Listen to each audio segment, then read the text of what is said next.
Sa dami nga ng issue na ibinato ngayon kay Alden Richards patungkol sa pagkikita nila ni Kathryn Bernardo ay tila naaapektuhan na rin ang relasyon niya kay Maine Mendoza. Natatanong din kasi ng ilan sa publiko kung ano na ang estado ng relasyon ngayon ni Maine Mendoza at Alden Richards. Ito ay ang mga hindi makapaniwala sa mga nangyayari ngayon at napapabalita pa na ginagawang panliligaw ni Alden Richards at Jericho Rosales kay Kathryn Bernardo. Mag-asawa na lang si Maine ng bagay sa kanya na educated, formal at magmamahal sa kanya ng tunay. Iyan nga ngayon ang napapabalita ngayon ng mga sinasabi ng ilan sa publiko patungkol kay Maine Mendoza at Alden Richards. Huwag naman kayong mag-alala mga Aldab Nation dahil hindi ito gawain ni Alden Richards at Maine Mendoza. Nakasaad na rin kasi sa publiko ang kanilang mga sinumpaan. Kung makikita mo lang sa internet, ang ginawa nila, mga dokumento, mga patunay, mga testimonya ng kanilang mga kaibigan ay talagang makikita mo kung ano talaga ang meron sa kanilang dalawa. Kung nagkakaproblema ma rin ngayon sa kanilang dalawa ay hindi na natin iyon saklaw dahil silang dalawa lang dito ang dapat makaayos nun. Ngunit sa nakikita ko ngayon kay Maine Mendoza ay parang wala naman na dapat ikabahala ang Aldab Nation at si Alden Richards. Pagpapatuloy pa, magiging happy pa si Maine sa lalaking maasawa niyang may dignidad at tunay na lalaki na may paninindigan na sinasabi at buhay. Tama yan, talagang si Maine Mendoza ay para lamang sa iisang lalaki.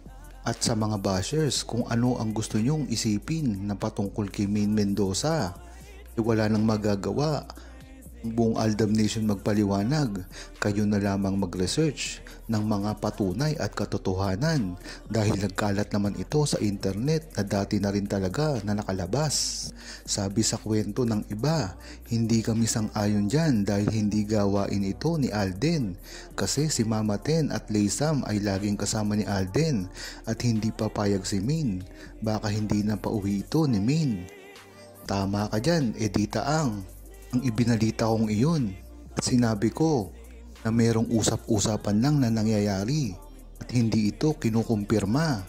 Alam naman natin ngayon ay nagkalat ang mga bashers kaya kahit ano talagang kwento ng paninira ay gagawin nila kay Alden Richards kahit alam naman natin na wala itong katotohanan. Si Alden Richards ay napaka-busy tao, hindi pwedeng matulog lang ito sa iibang bahay. At kung maaari ay umuwi ito sa kanyang tunay na pamilya at bahay. Dahil yun talaga ang isang gawain ng isang padre de pamilya. Kaya malabo ngang mangyari yan. Inireport ko lang ito dahil ito ay ang kumakalat na balita at wala naman sigurong katotohanan. Tama yung sinabi mo. Kaya tiwala lang ang buong Aldab Nation kay Alden Richards at Maine Mendoza dahil kailanman ay hindi nila ito binigo. Alden Richards, kaibigan ang turing niya kay Kat dahil sa trabaho.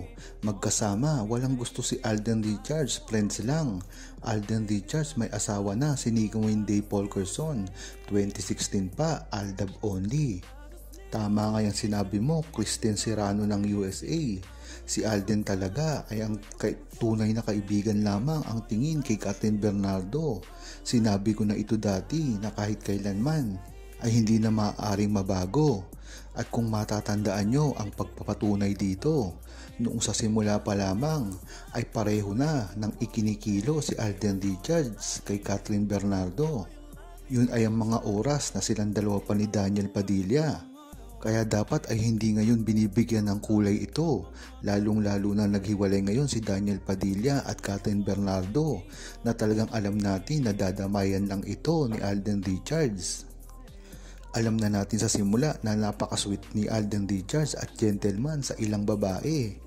Noong nagsisimula pa lang sila ni Kathryn Bernardo at hindi pa masyadong magkakilala, ay talagang napakabait at gentleman na talaga ang turing ni Alden Richards dito. Napapagkakamalan mo na nanliligaw. Kung babalikan mo ang mga oras na iyon, ay napapabalita na mayroong relasyon si Alden Richards at Catherine Bernardo kahit nandun pa si Daniel Padilla.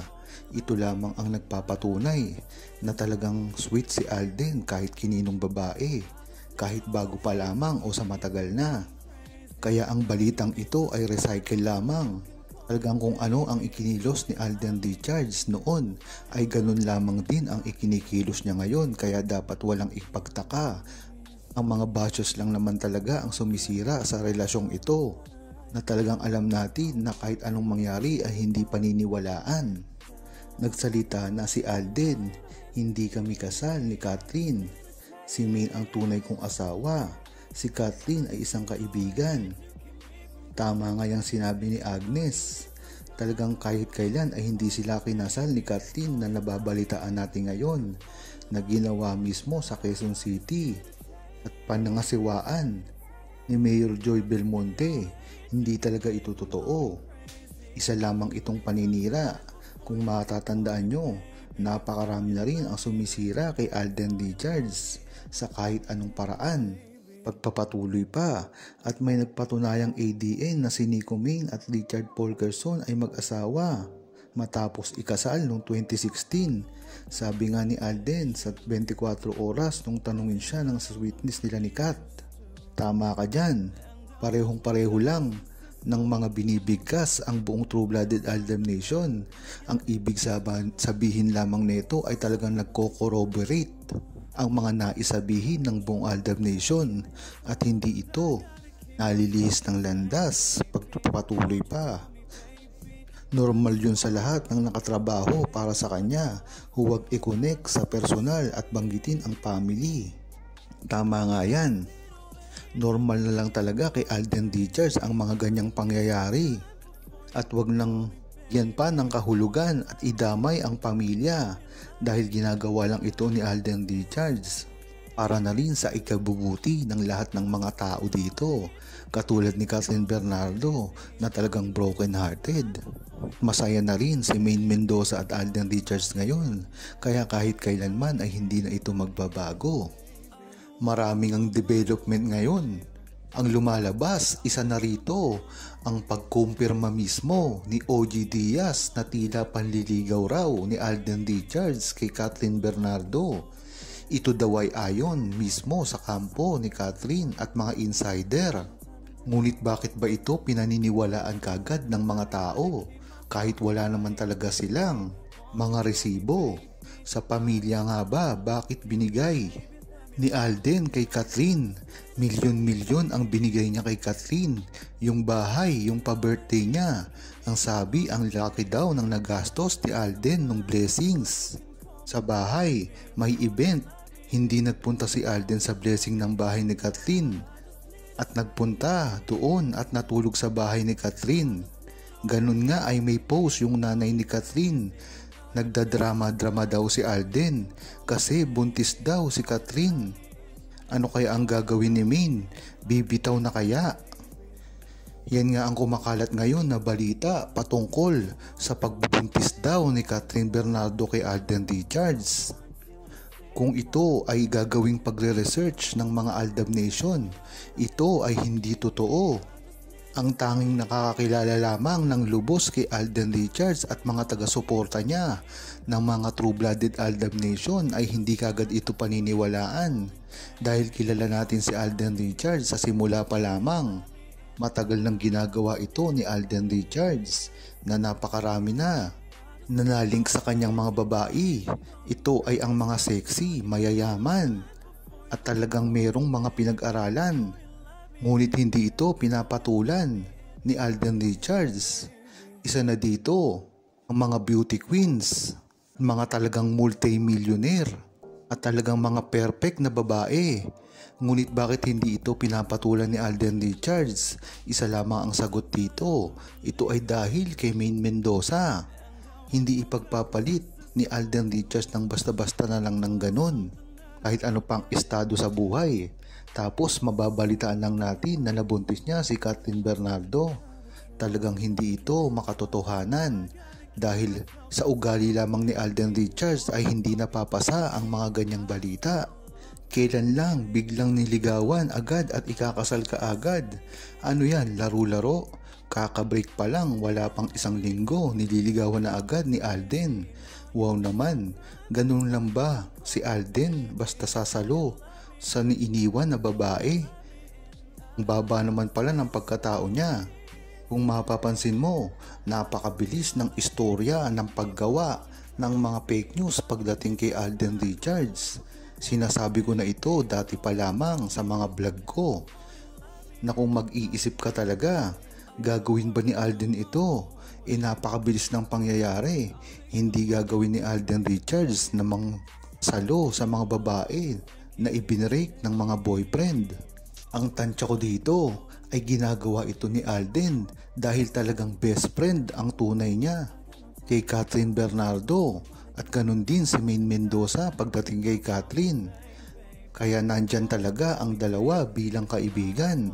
Ginagawa lahat ni Alden Richards para lamang sumaya si Catherine Bernardo, ngunit hindi ito ang iniisip nyo na pinaliligaya niya ito dahil gusto niyang ito maging girlfriend. Kung talagang susuriin mo ang mga ginagawang moves ni Alden Richards, ginagawa niya ito lahat.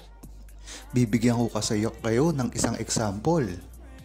Ang issue patungkol kay Sanya Lopez. Kung makikita nyo, lahat ng vlogger, lahat ng mga bashers, at lahat ng mga sumusuporta kay Sanya Lopez at Alden Richards at sa kanilang relasyon, makikita mo rin ang pagbibigay mismo ng bulaklak ni Alden Richards kay Sanya Lopez. Pagyakap niya sa publiko at pagsama niya sa mga mall shows, pagbibigay ng mga blind item, pag-aalalay niya kay Sanya Lopez, at ang napapabalita rin na paghalik niya mismo kay Sanya Lopez. Ngunit pagdating ng panahon, si Sanya Lopez mismo ang nagsabi na hindi sa kanya nanliligaw si Alden Richards. Huwag kalimutang mag-subscribe, comment at i-like ang video na ito. Thanks for watching!